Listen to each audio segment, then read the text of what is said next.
morning. Welcome back to another coffee catch-up episode of the Mum's Night Out podcast with me, Rachel. So yesterday, whilst finishing the Christmas decorating, I was watching one of my favourite Christmas movies, The Holiday. Now, love it, I hate it. I know it's madly cheesy, but I love it and have to watch it every year. And whilst I was watching it, I was really struck with a little conversation that happened between Iris and Arthur, the old guy who lives next door. And there's no spoilers here. If you haven't seen it, don't worry. I'm just gonna tell you this conversation, the two lines that happened between these two, and why it really kind of stopped me in my tracks and made me really think a bit more. And so Arthur says to Iris, in the movies, we have leading ladies and we have the best friend. You, I can tell, are the leading lady, but for some reason, you're behaving like the best friend. To which Iris replies, you're supposed to be the leading lady of your own life, for God's sake. Now, I'm going to say that again. You're supposed to be the leading lady of your own life, for God's sake. Now, this really hit a chord with me. As you know, I am always banging on about how important it is that we start to prioritize ourselves more as women, as mums, and learn to put ourselves a little bit more center. And so this quote really got me because it really just sums that whole thing up. It's not about being selfish or about, putting other people's needs, making other people's needs not important or making yourself too important. It's not about any of that. It's simply being the leading lady of your own life. And so I just absolutely love that line. So I thought today I would give you 5 quick tips of how I think you can step up to start becoming the leading lady of your life. So here we go. Tip number 1. I think is to learn to speak up more. This is around just learning to say what you want, what you like, what you don't want, what you don't like. Also often, most of us, I'm sure, I know myself included, default to a little bit of people pleasing.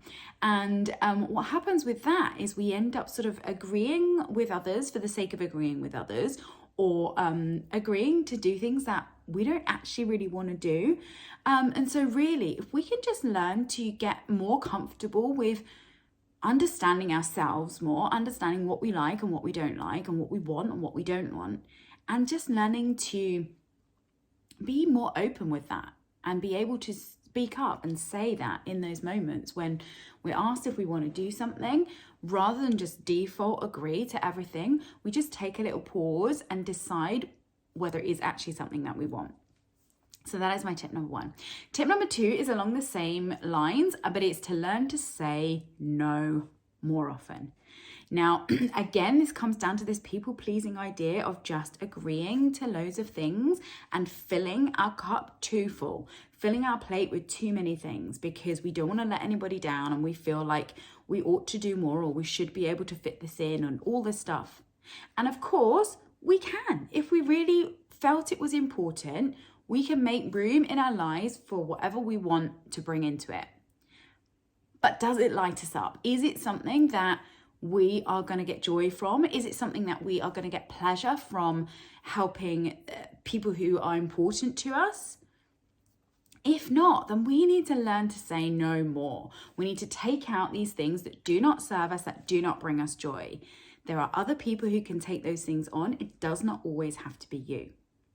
Tip number 3 is to find some non-negotiables in your week. And what I mean by this is decide on 1 or 2 kind of rituals, for want of a better word, that you know make you feel better and bring a little moment of happiness into your day, into your week, and commit to those and make sure everybody in your world knows that that is what you do every day or every week, whatever it be. So for example, for me, I love to get up in the morning and just have 10 minutes to myself to, I have my little green juice and all my daily kind of vitamins, and I do a little bit of breath work, a little bit of gratitude, a little bit of affirmations. It takes me like 10 minutes, but I go and do that by myself. before I do anything else. And my family knows this. They, mock me sometimes and laugh about it, but I don't care because this is a non-negotiable for me and they know that. And it is a daily fixture in my life. And that is how I prioritize myself more, knowing that that is going to set me up for the day. Other people may have like a weekly ritual. Maybe you have a Saturday morning coffee where you just like to lay in your bed with a coffee and not be disturbed for 15 minutes. Maybe that's your non-negotiable. Or maybe it's that you want to go to a coffee shop once a week and meet up with a friend. Whatever it be, just decide on what are your non-negotiables in your week. Make sure everybody is on board and stick to them.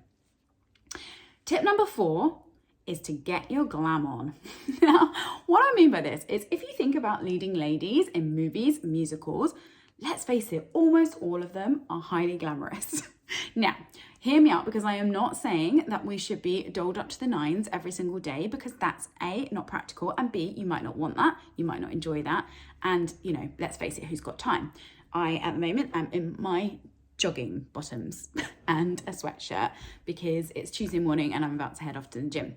However, I absolutely love to just get all glammed up every now and again. There's just something so joyful about putting that time into yourself and having pride in your own appearance. So I challenge you to do it a bit more often, even if that means what it means for you. Maybe it means going to the hairdressers more often. Maybe it means getting your nails done. Maybe it means making sure you put makeup on in each morning, or, style your hair. Whatever it means to you, I just encourage you to prioritize your own joy in your own appearance a little bit more. And then my 5th and final tip to become the leading lady in your own life is something I talk about all the time, but I want you to commit to taking at least 5 minutes for yourself every single day. Now, before you all start screaming how busy you are, you don't have 5 minutes, and you don't have 5 minutes, I'm going to challenge you, because I think you do.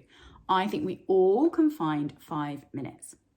If it means getting up 5 minutes early, if it means going to bed 5 minutes later, if it means shutting yourself in the bathroom for 5 minutes, if it means, sticking the kids on the tablets and stepping out into the garden for 5 minutes, we can all do it. And just commit to doing that at least once a day. I promise you, you will start to see the benefits. Just give it a few days, a week of committing to it every single day. And then from there, you'll just find it so much easier to just keep going and keep bringing that into your life. And if you are stuck for tips, don't forget, I have a fabulous free download that has 30 days of micro me time moments. So these are little self-care prompts, none of which take more than 5 minutes. And there's a different one each day for 30 days. So there's no excuses that you can't think of what you're going to do with your 5 minutes. You can just pick one off this list, set your timer for 5 minutes, off you go, and that's day 1 done. And commit to that every day. So there you go. Those are my 5 top tips to become the leading lady in your life.